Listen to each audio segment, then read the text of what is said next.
Mr. Warren, please be reminded that during the course of this oversight hearing and committee investigation, it is a federal crime pursuant to 18 United States Code Section 1001 in pertinent part, knowingly and willfully to falsify, conceal, or cover up a material fact or to make any materially false, fictitious, or fraudulent statement.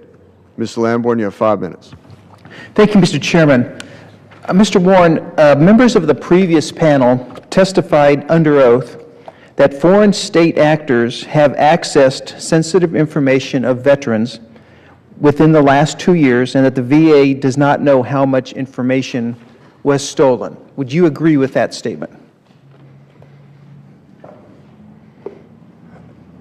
I would say, Congressman Lamborn, there is that potential. I would tell you that working with our partners at Homeland Security in terms of where they watch our gateway, so it's not just the VA connected to the world and everything happens. We have Homeland Security, if you will, at the gate. So I have our team on our side and the Homeland Security on the other side. And between the two of us, we watch all the traffic going back and forth.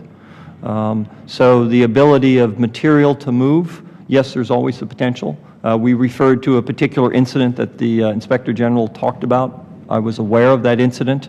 So I would tell you that one we know happened. With the other ones, it's still the potential and the probable in terms of and of the one that you will admit has happened, we don't know how much information was taken because it was encrypted before being exported. Isn't that correct? So we don't know how little or how much the data was that was stolen. Sir, my recollection of that report, and what I'd like to do is go back and review that report to give you the answer in terms of what came out and what the report was able to tell us given the conditions that existed. What kind of dependent information is put into some veterans' files?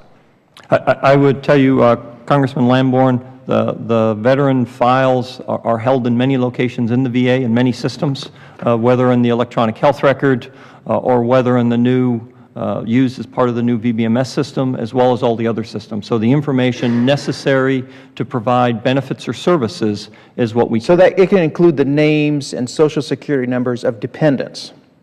If that's required as part of the claim or service processor. Another problem I have is, and this happened to me recently, I got a credit card in the mail. It turns out that my credit card issuer had been compromised, so everyone had to get a new credit card. And we had to go back and change the numbers on all our accounts. It was a big hassle. Fortunately, nothing was stolen that I know of.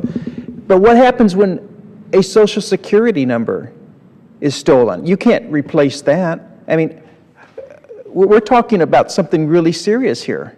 Are you aware of how serious this is? Congressman Lamborn, we take any potential incident and any incident very seriously. I take it personally. It's one of the reasons why the VA offers credit monitoring. So even when there is a potential, we reach out to the veteran and we offer them that credit monitoring for a year. We also have a 1-800 number that we've made available to veterans if they have any questions, so that they can reach out to us if by chance something does happen, so we can help them, walk them through that process. You said earlier that we placed the highest priority on protecting this information, and yet members of the OIG indicated that for more than 10 consecutive years, independent public accounting firms under contract with OIG have identified information technology security controls in the VA as a material weakness. How can that condition have persisted for 10 years if that's your highest priority? Congressman Lamborn, thank you for that question. I would tell you that material weakness is actually a financial term. It's the same type of term used as part of Sarbanes-Oxley in terms of laying those financial controls on the organization. So the material weakness says there is a question about whether the financial data in the system is secure or not. So material weakness, yes. I will tell you that as an organization, the department wasn't going, hey, yeah, we got a material weakness, move on. Every year we took the inputs, and I've only been with the VA for 7 of those 10 years. Every year I've been there, we took those inputs and we laid out what we needed to do. We laid the resources on it. We put focus on training, and I will tell you, it wasn't enough.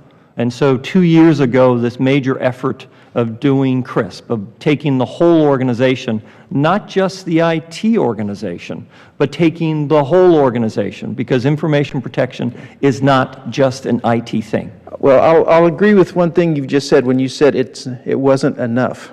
I certainly agree with that. And how do we know that there isn't going to be some kind of document dump by a foreign actor, WikiLeaks or something like that? I mean, there are so many things. Healthcare records. There's such sensitive information in healthcare records. So we're not just talking about Social Security numbers. There's healthcare records. We shouldn't be here today, and I am sad that we are at this juncture right now.